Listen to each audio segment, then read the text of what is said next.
Right now, while you are watching this, a document is being prepared that will change the financial world forever. SpaceX, the company that taught rockets to land themselves, is about to file the biggest IPO in human history, $1.75 trillion.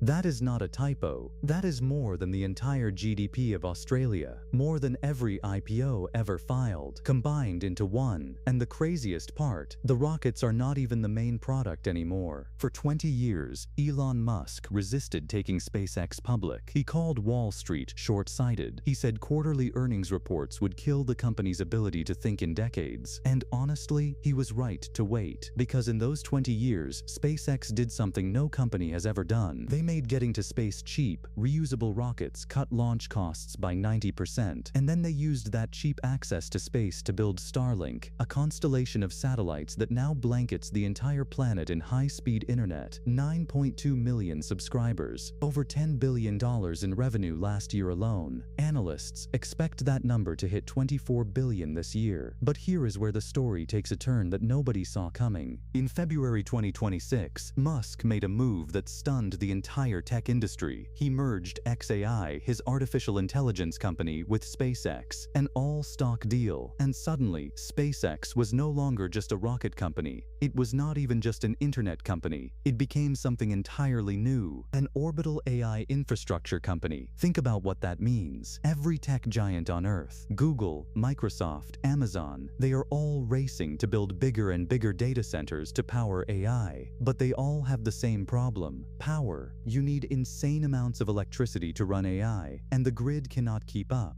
Musk's answer: put the data centers in space. Up there, you have unlimited solar energy, 24 hours a day, no clouds, no night cycle. You have natural cooling from the vacuum of space, and you have zero real estate costs. SpaceX filed an application with the FCC for up to 1 million satellites, not internet satellites, AI satellites, each one a floating data center. Let me put the scale of this into perspective. Each AI sat mini satellite is over 170 meters long. That is taller than the Statue of Liberty, taller than Starship itself, the biggest rocket ever built. And SpaceX wants to launch 1 million of them. To feed these satellites, Musk announced the Terafab, a chip factory designed to produce 1 terawatt of AI processors per year. That is 50 times the combined output of every advanced chip manufacturer on the planet. The chip is called D3. It is specifically designed to run hotter than normal processors and survive the radiation of space.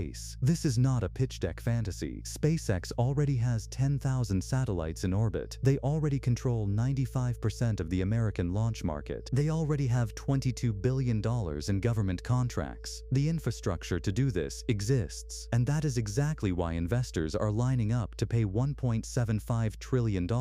But here is what the hype machine does not want you to hear. xAI, the AI company at the heart of this merger, operates at a loss, a significant loss. Musk is simultaneously running Tesla, X, SpaceX, and xAI. Public shareholders are going to demand answers about conflicts of interest that private investors never asked. Oil just crossed $100 a barrel. The global economy is shaking, and SpaceX is asking Wall Street for $75 billion, more than double the previous record, in the middle of an energy crisis. Amazon has already filed an objection with the FCC against the Orbital data center plan. The regulatory framework for AI infrastructure in space does not even exist yet, and perhaps the biggest risk of all, the entire valuation assumes that orbital computing will be cheaper than ground-based computing within 2 to 3 years. If that timeline slips, even by a year, the math starts to fall apart. Musk ended his presentation with a video that most people dismissed as science fiction. It showed data center satellites being manufactured on the moon and launched into orbit using an electromagnetic railgun, a petawatt of computing power. That is 1,000 terawatts, floating above our heads. He looked at the audience and said, "I just want to live long enough to see the mass driver on the moon. That is going to be incredibly epic. Here is what I think most people are missing. Whether SpaceX succeeds or fails at this exact valuation is almost irrelevant. What matters is that the race has started. The idea that computing belongs on the ground, that assumption is now dead. Google, Amazon, Microsoft, they will all follow. Within a decade, the most powerful computers on Earth will not be on Earth at all. And the company that controls the launch pad, the satellites, the chips, and the AI, that company just filed to go public. The question is not whether this changes everything. The question is, are you paying attention? If this is your first time here, this is what we do. We break down the economics of the future before it becomes the present. Subscribe, hit the bell, and I will see you in the next one.